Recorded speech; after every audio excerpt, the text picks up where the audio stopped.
저희는 대림절 기간을 보내고 있습니다. 오늘이 마지막 주일입니다. 대림절은 2000년 전에 우리를 구원하시기 위해 이 땅에 오신 예수 그리스도를 기억하고 동시에 다시 오실 예수 그리스도를 소망하며 기다리는 절기입니다.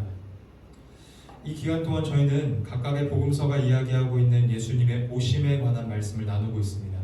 오늘 이제 마지막으로 요한복음의 말씀을 함께 나누고자 합니다. 먼저 오늘 보면 1절에서 3절 말씀을 다시 한번 제가 읽겠습니다. 태초에 말씀이 계시니라. 이 말씀이 하나님과 함께 계셨으니 이 말씀은 곧 하나님이시니라. 그가 태초에 하나님과 함께 계셨고 만물이 그로 말미암아 지은 바 되었으니 지은 것이 하나도 그가 없이는 된 것이 없느니라. 아멘. 자, 요한복음의 저자는 사도 요한입니다. 이 사도 요한이 지금 무슨 이야기를 하고 있는 것일까요? 이 땅에 육신을 입고 오신 예수님이 곧 창조주이시다라는 이야기를 하고 있는 거예요. 하나님이시다. 그 이야기를 하는 것입니다. 계속해서 4절 5절 말씀 드리겠습니다. 그 안에 생명이 있었으니 이 생명은 사람들의 빛이라. 빛이 어둠에 빛이 돼 어둠이 깨닫지 못하더라. 아멘. 자, 창조주이신 하나님이신 예수님께서 빛으로 이 땅에 오셨는데 세상이 그분을 알아보지 못했대요. 빛으로 오신 예수님을 세상이 알아보지 못했다는 것은 세상이 어떤 상태라는 것을 이야기하는 것입니까? 빛을 인식하지 못하는 상태라는 거죠. 그러니까 죄로 타락한 인간은 영적인 맹인이다 라고 이야기하는 것입니다. 죄로 타락한 세상은 자신들을 창조한 하나님이 이 땅에 오셨는데 그분을 알아보지 못했습니다. 그래서 영접하지 않았습니다. 환영하지 않았어요. 자신이 하나님이라고 하자 정신나간 사람 취급했습니다. 신성 모독하는 자로 취급했습니다. 그래서 어떻게 했습니까? 예수님을 십자가에 못 박아 죽였습니다.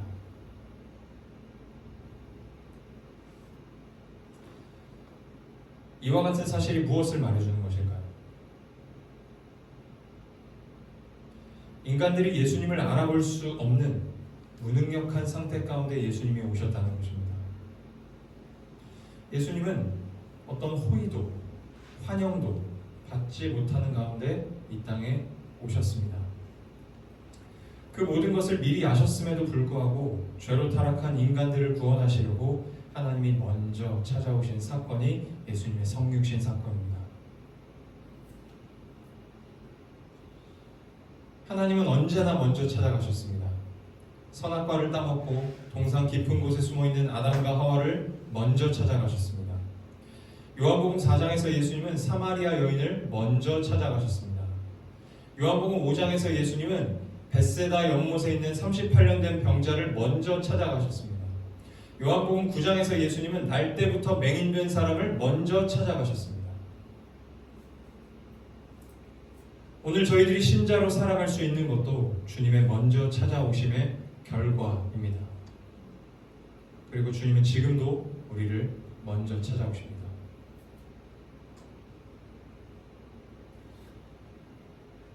오늘 우리가 여기 함께 모여 예배드릴 수 있는 이유가 무엇입니까? 주님이 먼저 찾아오시는 은혜를 베푸셨기 때문입니다. 제가 늘 이야기하는 게 있습니다. 저는 목사라서 교회 옵니다. 그냥 내버려두면 교회 안 갈 것을 아시고 하나님이 목사 시키시는 것이라고 저는 확신합니다. 목사가 아니었다면 저는 진작에 교회를 떠났을 것입니다. 오늘도 목사니까 교회 오는 겁니다. 우리 사모님과 지안이는 어떨까요? 이 사람들도 그냥 내버려두면 교회 안 갈 것을 아시고 목사 사모시키는 거고 하나님이 목사의 자녀가 되게 하셔서 교회 오게 하시는 거예요. 우리 은하와 실자매는 어떨까요? 사모님이 데리러 가지 않아도 두 사람은 손잡고 잘 올 거예요. 근데 굳이 사모님이 데리러 가도록 하시는 거예요. 사모님을 통해 교회 오게 하시려는 하나님의 찾아가시는 은혜임을 믿으시기 바랍니다. 우리 나이자매 경우는 어떨까요? 서울을 기준으로 파주가 서쪽 끝이면 저분은 동쪽 끝에서 와요. 남양주에서 와요. 그러면 어떻게 오늘 올 수 있었던 것일까요? 하나님이 먼저 찾아가셔서 힘 주시고 마음 주셔서 올 수 있었던 것입니다. 여기 있는 우리 모두는 하나님의 먼저 찾아오시는 은혜가 아니고선 교회에 올 수 없는 자들이에요. 주일 예배 올 수 있는 것이 은혜임을 늘 기억하고 감사하며 감격하는 여러분 되실 수 있기를 축복합니다. 자, 그렇다면 창조주이신 예수님께서 왜 이 땅에 육신을 입고 오셨을까요? 하나님께서 사도 요한을 통해서 주시는 교훈은 무엇일까요? 자, 오늘 보면 14절 한번 읽어보겠습니다. 제가 읽겠습니다. 말씀이 육신이 되어 우리 가운데 거하심에 우리가 그의 영광을 보니 아버지의 독생자의 영광이요 은혜와 진리가 충만하더라. 아멘. 자, 지금 저희가 이 구절을 앞에서 한번 읽었고 뒤에서 한번 또 읽었어요. 지금 또 읽었죠? 여러분 이 구절을 읽으면서 어떤 생각을 하셨나요? 제 얼굴에는 답이 써있지 않죠? 어떤 생각을 하셨어요? 여러분 한국인이라면 아무 생각 안 드는 게 정상이에요. 한국인이라면 미국인도 생각이 안 날 거예요. 그런데 이 말씀을 읽고 이거 뭐지? 라고 반응을 보일 수 있는 사람들이 있었어요. 누구냐면 유대인들이에요. 이 본문에 보면 거하시메라는 표현이 있죠. 제가 거하시메 볼드체로 해놨는데 이 거하시메라는 표현은 헬라어 스케노를 번역한 거예요. 이 단어의 의미가 뭐냐면 장막을 치다예요. 장막을 치다, 텐트를 치다. 그래서 요한복음 1장 14절을 대략적으로 직역을 하면 이런 뜻이 됩니다. 창조주이신 예수님이 육신을 입고 오셔서 육신으로 이 땅에 장막을 치셨는데 그 장막 안에 하나님의 영광과 은혜와 진리가 충만했다.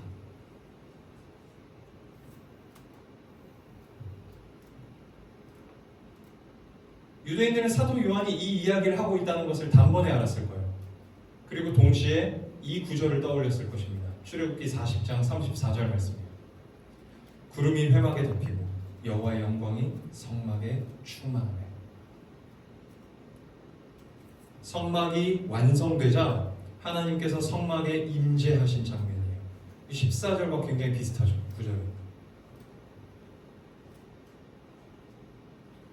그러니까 요한은 창조주이신 예수님이 곧 구약의 성막이며 과거 성막에 하나님의 영광과 임재가 충만했던 것처럼 예수 안에도 충만하다. 오히려 예수님 자체가 하나님의 영광이며 임재라고 이야기하고 있는 거예요. 이 구약의 배경을 둔 말씀이기 때문에 유대인들이 반응할 수밖에 없었던 거죠. 무엇보다 지금 유대인들이 처한 상황은 14절을 보고 더 크게 반응하게 했을 거예요. AD 66년에 유대 땅에서 로마에 저항하는 반란이 일어났습니다. 그래서 이 반란을 진압하라고 로마에서 티투스라고 하는 장군을 보내게 돼요. 그래서 이 티투스 장군이 AD 70년에 유대 반란을 진압하는데 이 과정에서 성전이 파괴돼요.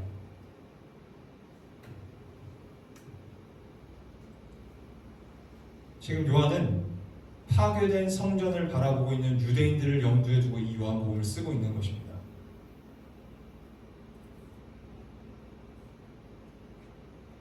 유대인들은 파괴된 성전을 바라보면서 굉장히 혼란스러웠을 거예요. 왜냐하면 유대인들에게 있어서 성전은 없어서는 안 될 공간이었기 때문입니다. 그들은 하나님이 성전 안에 거하신다고 믿었어요. 그래서 성전에 가야 하나님을 만날 수 있다고 믿었습니다. 또 율법주의적인 유대인들은 성전 자체가 하나님의 임재를 보장한다고도 믿었어요. 성전이 있으니까 하나님이 우리와 함께 계신다. 이렇게 믿은 거예요. 성전은 하나님을 향한 그들의 신앙을 표현하는 공간이었어요. 성전을 향해서 기도했고 성전 안에서 제사를 드렸고 성전에서 모여 절기 때마다 하나님을 예배하고 축제를 즐겼어요. 그러니까 성전이 파괴된 것은 그들의 신앙을 떠받치고 있던 기둥이 없어진 것과 다름이 없는 거예요. 혼란스러운 가운데 신앙이 흔들리고 있었을 수밖에 없는 거죠. 우리가 이 비슷한 일을 코로나 때 경험했어요. 교회 가지 못하니까 어떻게 됐어요? 우리 신앙이 저 밑에까지 떨어졌어요. 완전히 무너졌었죠.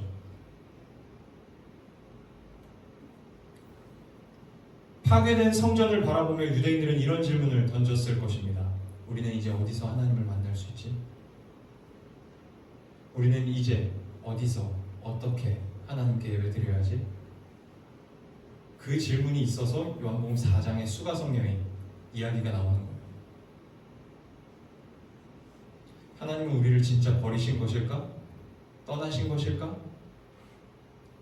더 나아가서 우리는 어떻게 구원을 받을 수 있지? 이런 불안한 질문을 가지고 있을 수밖에 없었을 거예요.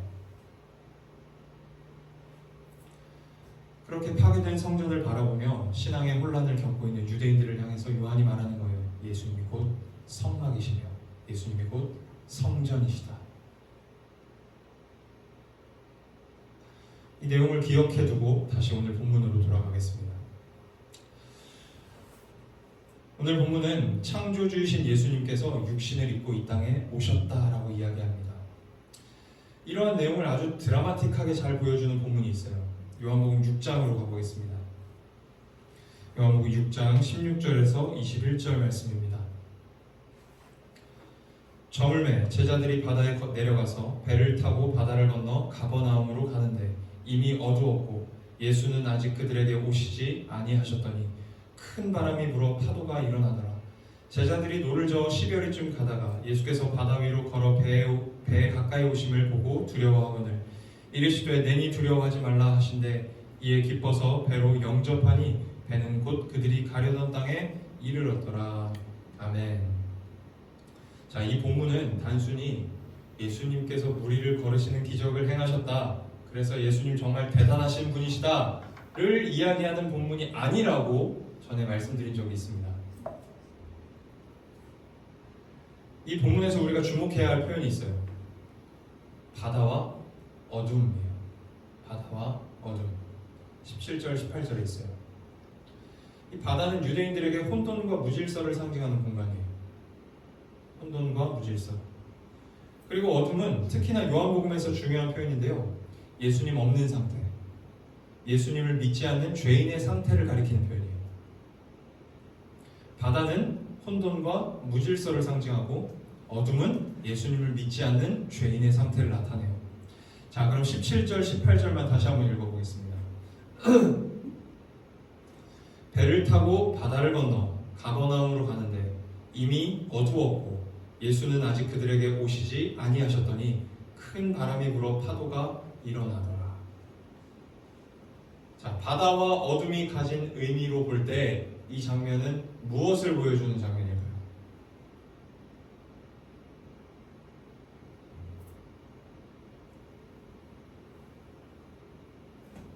캄캄하고 혼돈한 곳에 빠져 허우적거리고 있다는 것입니다. 어디로 어떻게 나아가야 할지 몰라 헤매고 있다는 거예요. 누가? 예수님을 믿지 않는 죄인들이. 예수님을 믿지 않는 죄인들이 캄캄하고 혼돈한 곳에 빠져 허우적거리고 있다는 거예요.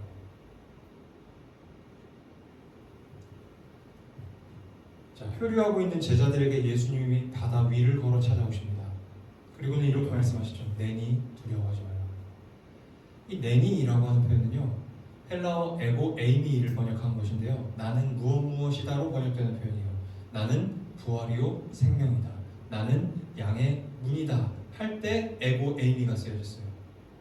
그런데 이 에고 에이미를요, 유대인들은 이렇게 생각했대요. 출애굽기 3장 14절 말씀을 떠올렸대요. 이 에고 에이미를 볼 때마다 하나님이 모세에게 자신을 소개하실 때 쓴 표현이거든요. 나는 스스로 있는 자이니라. 이 에고 에이미라는 표현을 볼 때마다 유대인들은 이 출애굽기 3장 14절에 나는 스스로 있는 자이니라 이것을 생각했다는 거예요. 여러분, 스스로 있는 자라는 말씀이 무슨 뜻이에요? 시작과 끝이 없는 분이시라는 거죠. 창세 전부터 존재하시는 분이시라는 거예요. 여러분, 예수님이 그런 분이시라고 지금 소개하고 계시는 거예요. 나는 창세전부터 존재하고 있는 하나님이다.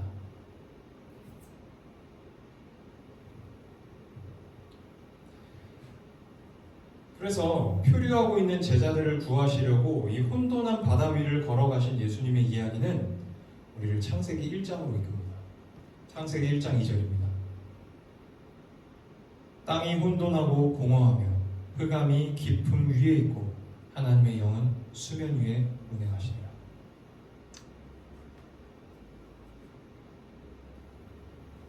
수면 위에 운행하시며 혼돈하고 공허한 세상에 창조 행위를 하셨던 하나님이 바로 예수님 자신이라는 것을 가르쳐 주신 사건이 물 위를 걸으신 사건이에요. 자, 요한복음에는 기록되어 있지 않지만 마가복음에는 똑같은 장면에 이런 내용이 기록되어 있어요. 바람이 거스름으로 제자들이 힘겹게 노젓는 것을 보시고, 힘겹게 노젓는 것을 보시고, 지금 제자들이 배를 타고 호수를 건너가는 동안에 예수님은 산에서 기도하고 계셨어요. 근데 산에서 기도를 하시다가 저 밑에 호수에 표류하고 있는 제자들을 내려다보신 거예요. 그러면 뭘 보신 것일까요? 예수님.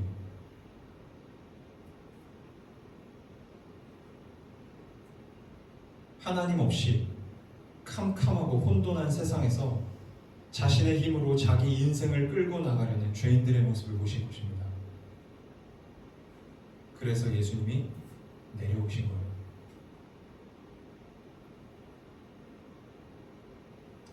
마지막 21절에 보니까 이렇게 기록되어 있습니다. 이에 기뻐서 배로 영접하니 배는 곧 그들이 가려던 땅에 이르렀더라. 무슨 이야기일까요? 예수님을 영접하면, 예수님을 믿으면 혼돈하고 캄캄한 세상에서 표류하고 방황하던 인생에 목적지가 생긴다는 거예요. 어디로 갈지 몰라 헤매이던 인생에 목적지가 생기고 반드시 그 목적지에 도착한다는 거예요.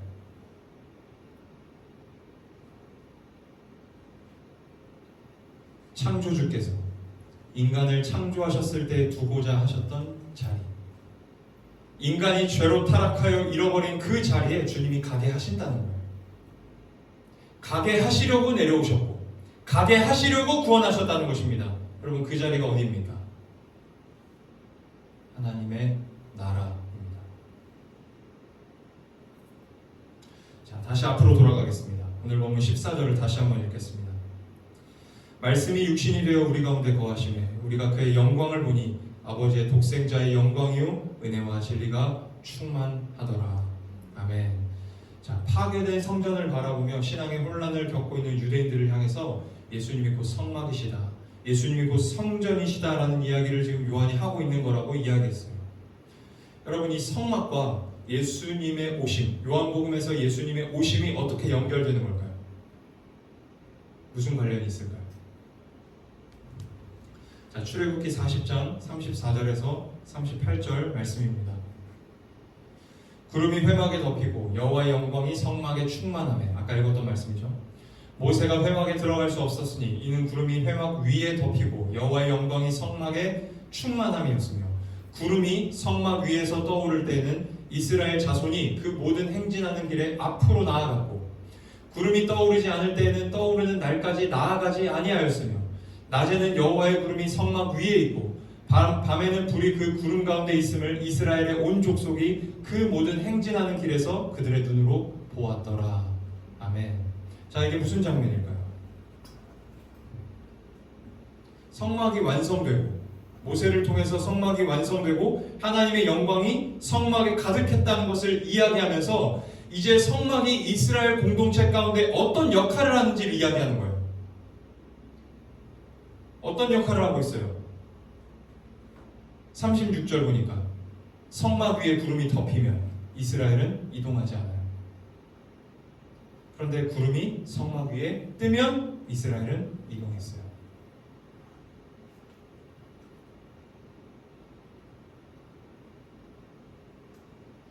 하나님께서는 이 성막을 통해서 이스라엘 백성을 목적하신 곳까지 인도하셨습니다. 그 목적지가 어디였죠? 가나안 땅이죠.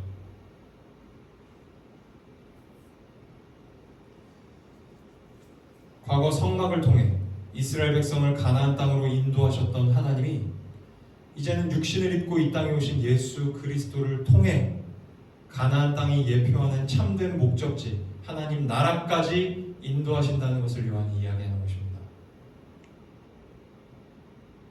예수는 너희를 인도하며 하나님께 나아가게 하는 성막이며 성전이시다. 그러니 너희는 이제 예수를 믿어라 라고 유대인들에게 이야기하는 성경이 요한복음이에요.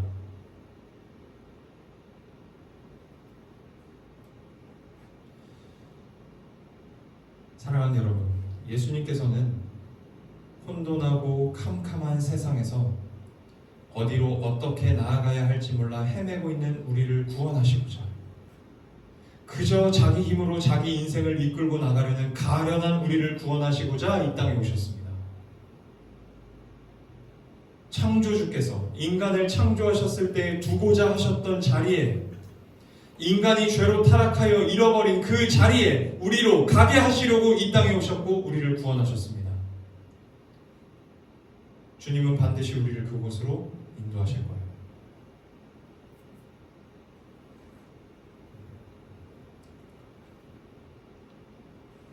모든 인생들이 한 치 앞도 알 수 없는 혼돈하고 캄캄한 세상에서 두려워하고 있습니다. 어떻게 어디로 나아가야 할지 몰라 헤매고 있어요. 그래서 그 두려움을 벗어보고자 무엇을 합니까? 점도 보고 사주도 보고 운세도 봐요. 이 세 가지 말이 똑같은 말인지 저는 잘 모르겠어요. 점도 보고 사주도 보고 운세도 봐요. 그것들이 너무나 정확하게 앞일을 알 수 있게 해줄지 모릅니다.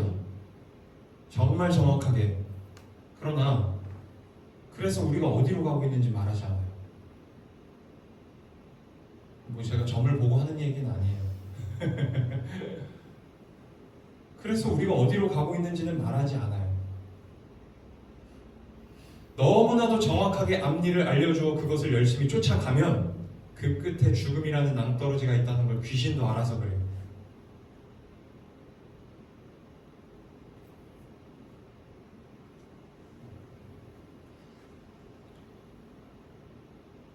신자들도 한 치 앞을 모르는 혼돈하고 캄캄한 세상에서 두려워하며 살아가고 있습니다.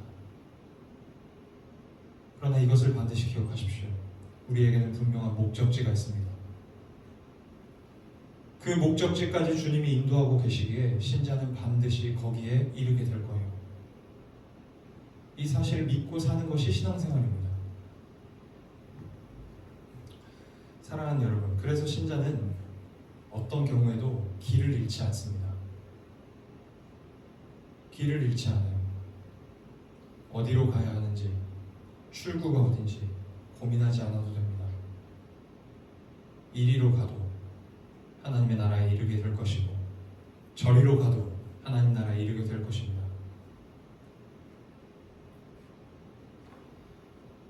그러니 예수님 잘 믿고 사십시오. 그러면 됩니다. 하나님의 뜻이 무엇인지를 깨달아 거기에 딱딱 맞추어 살 것을 요구받고 있지 않아요. 우리는 딱딱 맞추어야 거기 갈 수 있다고 하지 않아요. 기독교는 그런 게 아니에요. 이 직장을 갔어야 했는데 저 직장을 갔다고 해서 내 인생 망하는 거 아닙니다. 내가 사실은 개척을 할 게 아니라 다른 교회에 갔어야 됐는데 내가 미련해서 개척을 했다. 내 인생 망했구나. 그거 아니라는 거예요. 이리로 가도 길이 되고 저리로 가도 길이 되게 하시는 것이 기독교 신앙의 영광입니다. 그러니까 막 살자는 말이 아니에요. 대충 살자 뭐 이런 말 아닙니다. 무슨 일이든지 기쁨으로 하십시오. 이걸 하면 내 인생이 좀 펼까? 그런 고민으로 뭔가를 하지 마세요. 무언가를 하려는 동기가 기쁨이면 하십시오. 두려워하지 말고 하십시오. 무리하지 마세요. 할 수 있는 만큼 최선을 다해서 하세요. 결과는 주께 맡기는 겁니다. 그게 신앙생활이에요.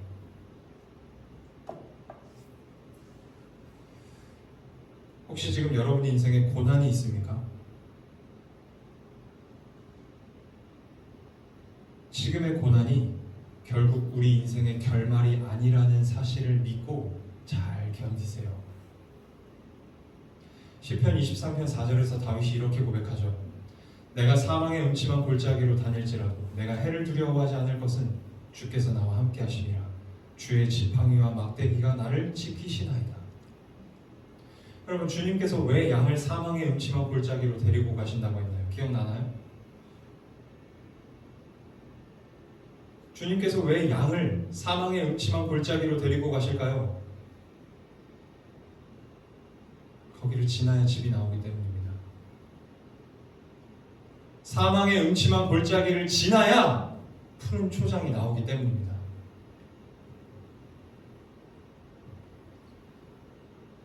잘 견디십시오. 지나갈 것입니다.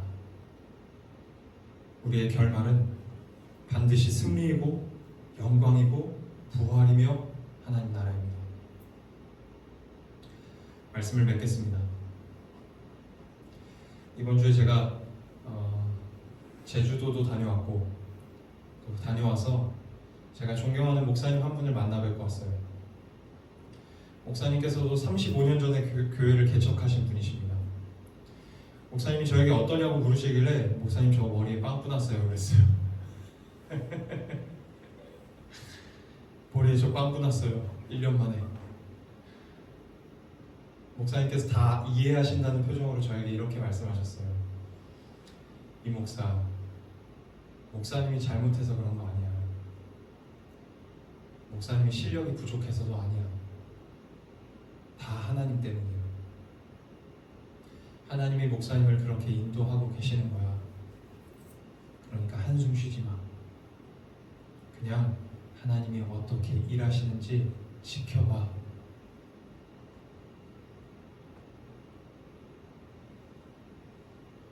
사랑하는 여러분, 우리를 좋은 곳으로 인도하시려고 예수님이 이 땅에 오셨습니다.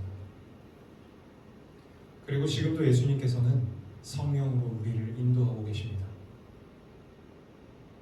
그래서 우리는 결코 길을 잃을 수 없어요. 여러분, 길을 잃은 것 같으세요? 그건 그냥 내 생각이에요.